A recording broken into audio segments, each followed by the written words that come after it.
Muchas gracias, Juan Carlos. Recibamos a quien encabeza la candidatura de Ciudadanos a las elecciones europeas, el abogado Javier Nart.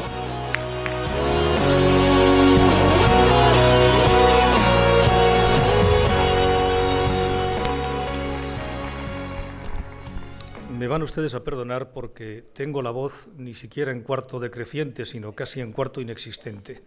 Así que si en algún momento ven ustedes que comienzo con toses impulsivas, eso es consecuencia no de los nervios, sino de que mi garganta va entre el 5 y el menos 5%. Vamos a ver si aguanta. Hay alguien que dijo una vez una frase que hace pensar, y es decir, terribles tiempos aquellos en los que uno tiene que luchar por lo obvio. Miren, yo nací en Cantabria, crecí en Montilla, seguí creciendo en Galicia, en La Estrada y en Carballo, concluí en Bilbao, donde fue mi juventud y de donde me viene casi el temperamento. Hay una forma muy estereotípica, muy típica, muy cierta de lo que es el comportamiento, la estructura mental del vasco, que es ir directo. Yo no he llegado a alcanzar la sutileza del Mediterráneo, así que les hablo de lo que siempre he pensado directa y francamente. Cuando yo llegué a Cataluña en 1965, en este país caían chuzos de punta, y en este país donde caían chuzos de punta, quien defendía conceptos como democracia, como libertad, como derechos culturales, como oficialidad del catalán, como que la sociedad catalana pudiera ser lo que quisiera ser, sin que existiera una imposición objetiva, sin que existiera un movimiento nacional que nos decía cuál era la realidad cierta de nuestras vidas y cómo debíamos configurar nuestra cultura, nuestra lengua, nuestra formulación, nuestra libertad, nuestras relaciones. Ese movimiento nacional despreciable, opresivo, dictatorial, Franco, tenía enfrente a las clases trabajadoras estructuradas en unas, lo digo como lo siento, heroicas comisiones obreras, aquellas. Y tenían algunos intelectuales, no tantos como se cree, pero algunos. Y existían algunas personas en la universidad, no tantos como se dicen, pero algunos. Y yo, a la muerte del invicto caudillo, es aquello del refrán castellano que dice amor o muerto gran lanzada. Jamás vi tantos resistentes, que ni estaban ni se les esperaban. Bueno, se les esperaba, eso sí, pero no venían. Mire, yo a los 3 meses de llegar a Cataluña estuve en el Sindicato Democrático de Estudiantes y lo fundé. Y nos cayeron chuzos de punta, una expulsión de la universidad, que es la sanción máxima que se le puede imponer a una persona. Óigame, no es un acto de heroísmo, sencillamente yo le decía era una cuestión de reacción ética, de que lo poco que uno podía hacer debía hacerlo.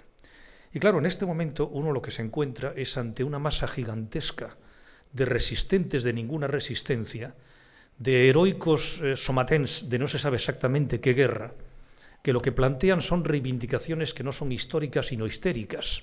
Y les digo la razón. Estamos hablando de Europa, pero tengo que hablarles de algo porque es que esta es la pre-Europa. No quisiera, miren, lo que es tremendo es que aquellos parámetros de ética mínima, que era luchar por las libertades, tengamos que recuperarlas en el año 2014.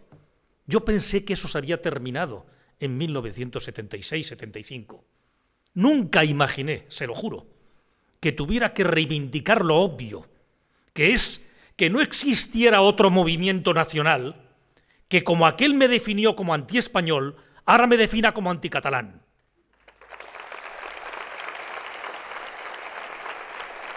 Porque son exactamente lo mismo. Estamos hablando de gentes que cogen la patria, la inscriben en el registro de la propiedad, la estereotipizan y te crean una especie de abstruso, que es el de ellos, y si no perteneces a ese modelo, eres la antipatria. Y eso sencillamente se llama franquismo sociológico. Y es la moneda por aquí, la moneda por allá, la misma cara. Miren, yo soy un apasionado de la historia, pero lo que es tremendo es que con la que está cayendo tengamos que hablar de la herencia de Carlos II el hechizado. es pavoroso, es patético, es ridículo. Yo les voy a hablar de una persona que ustedes no conocerán, Carsi. Les voy a hablar de otra persona que ustedes no conocerán, Antoni de Capmany. Conocemos a Rafael de Casanovas, un ilustre estamental que defendía sus privilegios privilegiados, esto es, los privilegios de la alta nobleza, los privilegios del alto clero, los privilegios estamentales y lo que eran los derechos señoriales. 1714. Yo les pediría a estos ilustres independentistas que además de definirme la definición me dijeran el contenido. Y cuando hablan de las libertades perdidas, a que ninguno de ellos les ha dicho cuáles son esas libertades. El contenido. Les hablan de la Generalidad, les hablan de la Diputación, les hablan del Consell de Cent. ¿Qué contenido tenía eso? Porque también hay un parlamento en Cuba, y por tanto cerrar el Parlamento de Cuba me da la impresión de que no cambia demasiado la esencia del poder de lo que es la gerontocracia castrista. Y había un parlamento espectacular en Bulgaria, donde los consensos eran del 130%, por cierto, como algunos partidos políticos también hoy, no ha variado mucho el tema. Miren, Antoni de Capmany es uno de los redactores de un hecho revolucionario y subversivo, que es la soberanía nacional, y pasar de la soberanía real a la soberanía nacional. Cortes de Cádiz, 1812.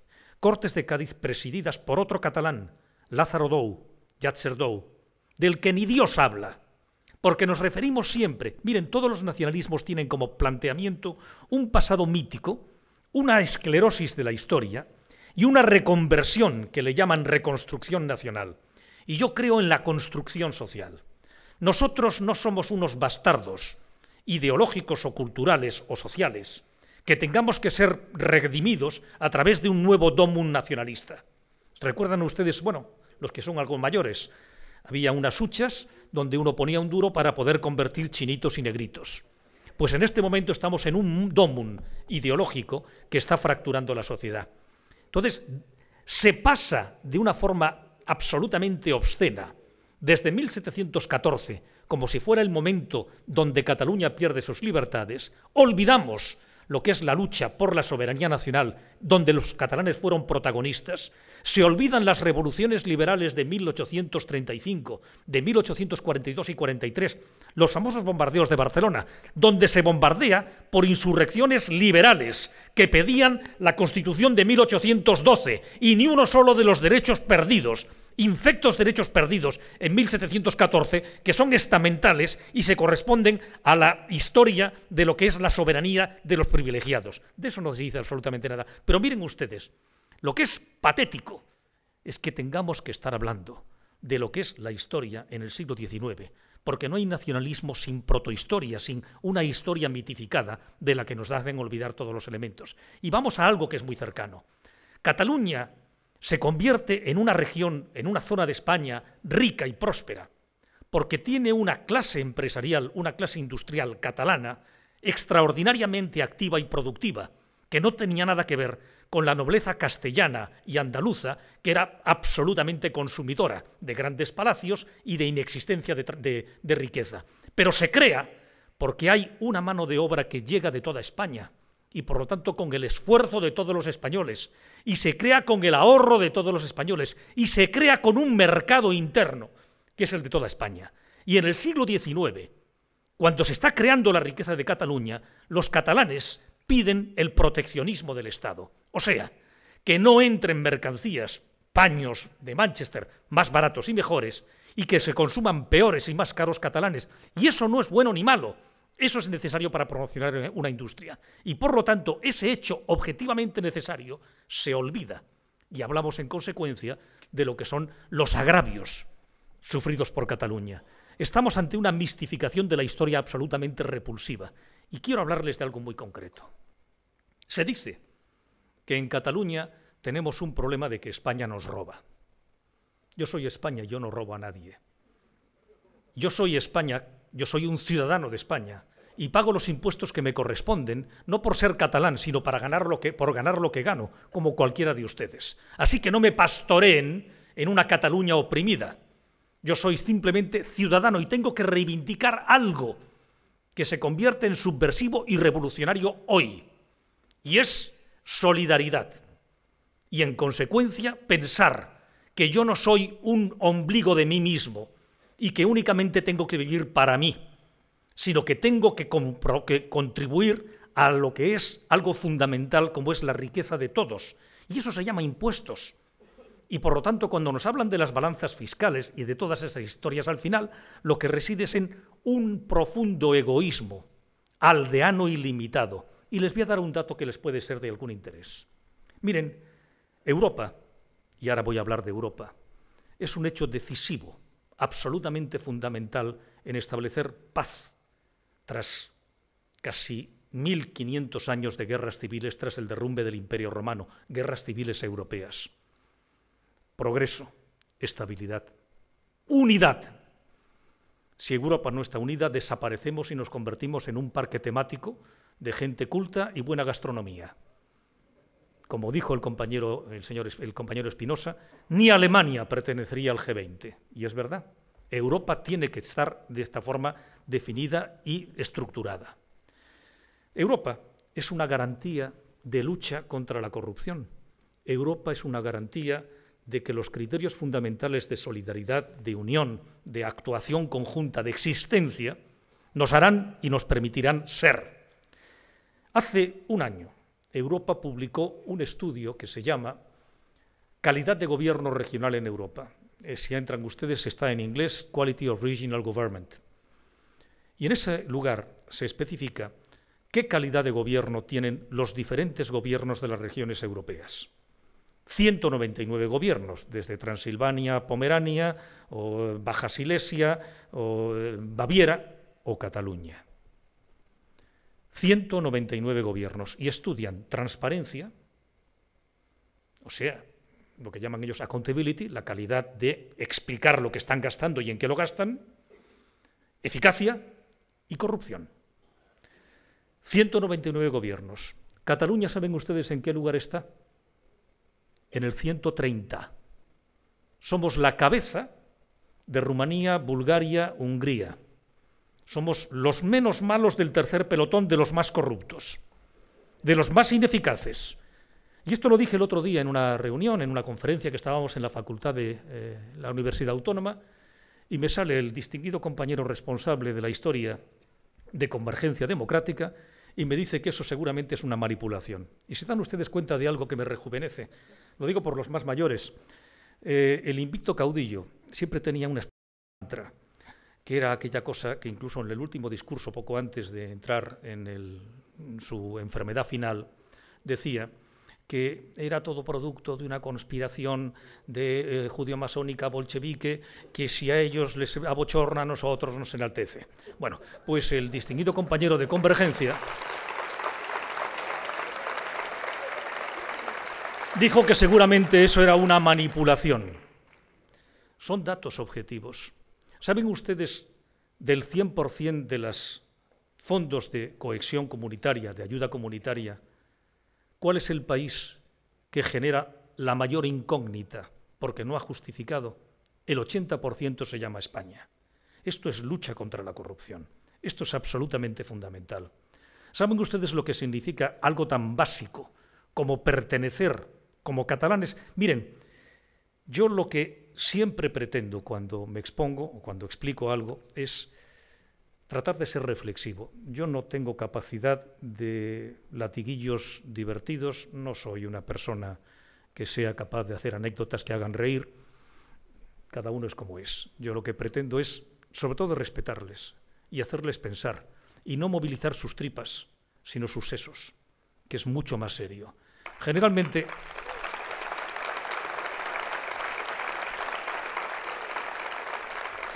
en todos los mítines siempre hay alguien que da, que no es él, es el redactor de campaña, es el que le está preparando los discursos, de la misma forma que prepara discursos para un partido político, puede vender bragas, sostenedores o sardinas en un mercado. Simplemente es un producto del marketing.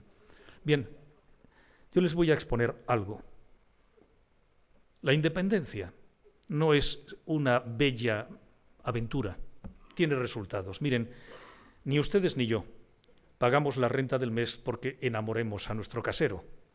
ni podemos ir al mercado porque la señora que nos vende las verduras se enamore de nosotros, ni que los sentimientos de afecto infinito del carnicero, y cuando vamos a la gasolinera, pues tratamos de no seducir al señor que nos pone la gasolina, porque además tampoco resulta. O sea, tenemos que pagarlo. Y vivimos de unas relaciones económicas. ¿Alguien les ha explicado a estas personas que movilizan los sentimientos? No hay nada más repulsivo que movilizar la bandera para ocultar la cartera. Y por lo tanto, explicar a las personas a través de sentimientos de frustración que existen, porque ante la crisis descomunal en la que vivimos, económica, hay una segunda crisis que es la crisis institucional, la crisis subjetiva de los partidos políticos. Partidos políticos que ustedes lo saben, no porque se los diga el Centro de Investigaciones Sociológicas, sino que lo saben de su experiencia, no tienen fiabilidad ninguna.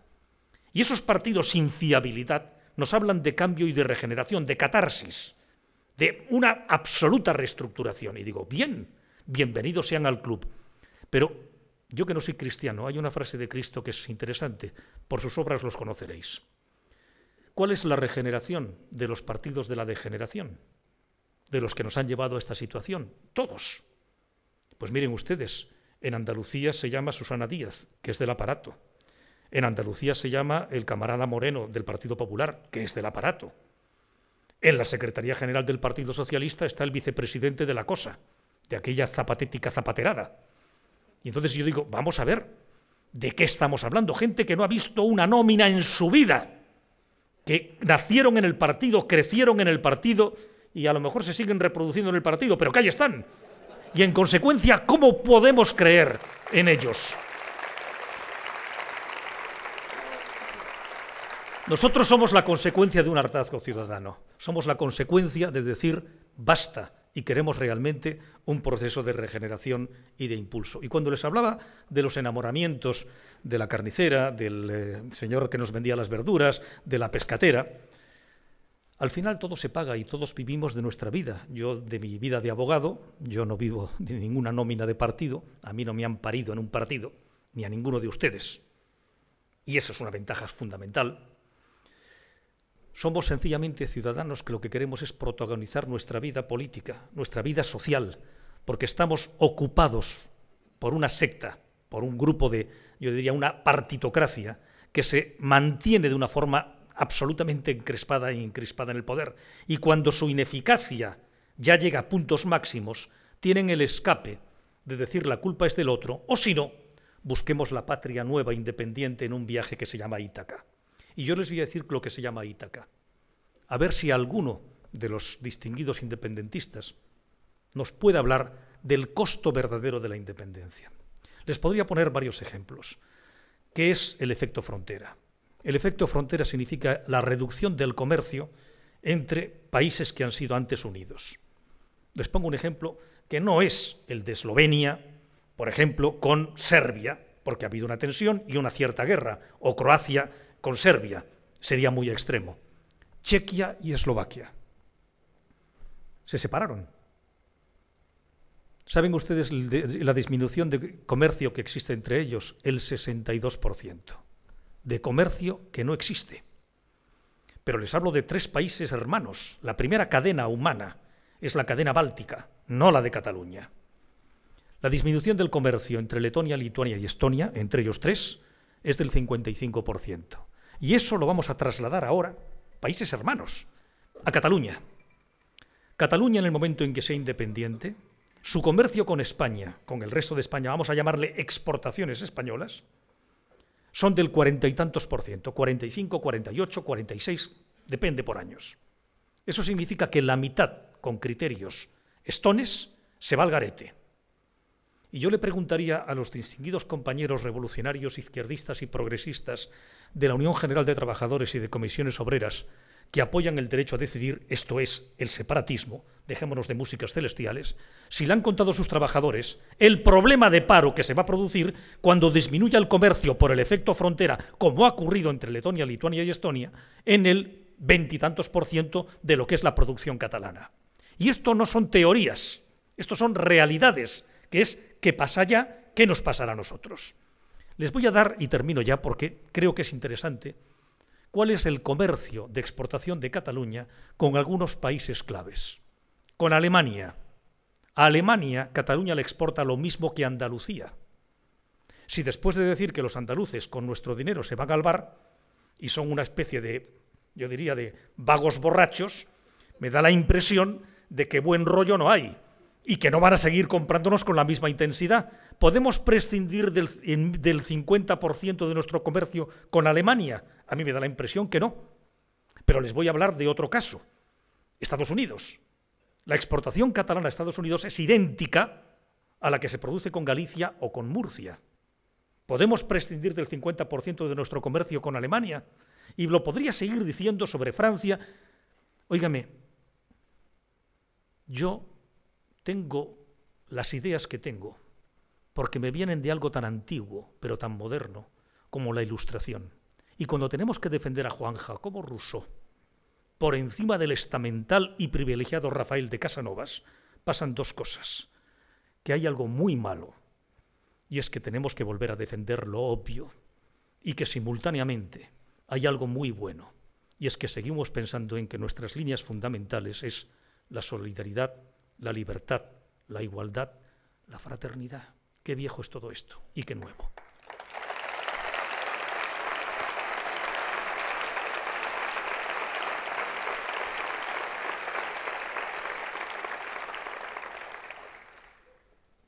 Europa no es simplemente un bello referente. Europa es una necesidad global de cada país y necesidad particular en este momento de Cataluña y de los españoles. Es la garantía de que frente a los movimientos extremadamente reaccionarios de personas que buscan blindarse en sus privilegios, de lugares en los que se determina que lo que hay que hacer es retraerse hacia adentro para después, sorprendentemente, encontrarse con España en Europa, lo cual es una especie de contradicción, es un oxímoron, que es decir, me separo para juntarme, pues no tiene mucho sentido, sobre todo cuando la separación va a ser económicamente traumática, socialmente destructiva, territorialmente va a ser tremenda, porque ¿cómo se va a casar zonas independentistas con zonas no independentistas? ¿O es que se les va a negar el derecho a decidir a tal o cual zona, al barcelonés, a la segunda ciudad de Cataluña, que es Hospitalet? Tendrán que sumarse lo que digan en el Ampurdán. ¡Estamos locos! Mire, termino ya. Yo crecí en País Vasco y sé lo que es la fractura social. Sé lo que es la fractura social. Si hay algo que me repugna, que me rebelo con todas mis fuerzas y que no me da la gana de callarme, a pesar de que es más cómodo el silencio, en una sociedad donde el movimiento nacional vuelve a imperar, donde se determina quién es el bueno y el malo, y todas las ideas en libertad son positivas, y estamos teniendo que defender lo evidente. Un viejo anarquista, en una ocasión, en la Rue de la Trame número 5, donde estaba la editorial Rudo Ibérico, que era una especie de, yo diría, Vaticano de los rojos, que cuando íbamos a París comprábamos libros subversivos en Rudo Ibérico, me dijo en una ocasión: compañero, la libertad es la capacidad de discrepar del poder. En eso creo.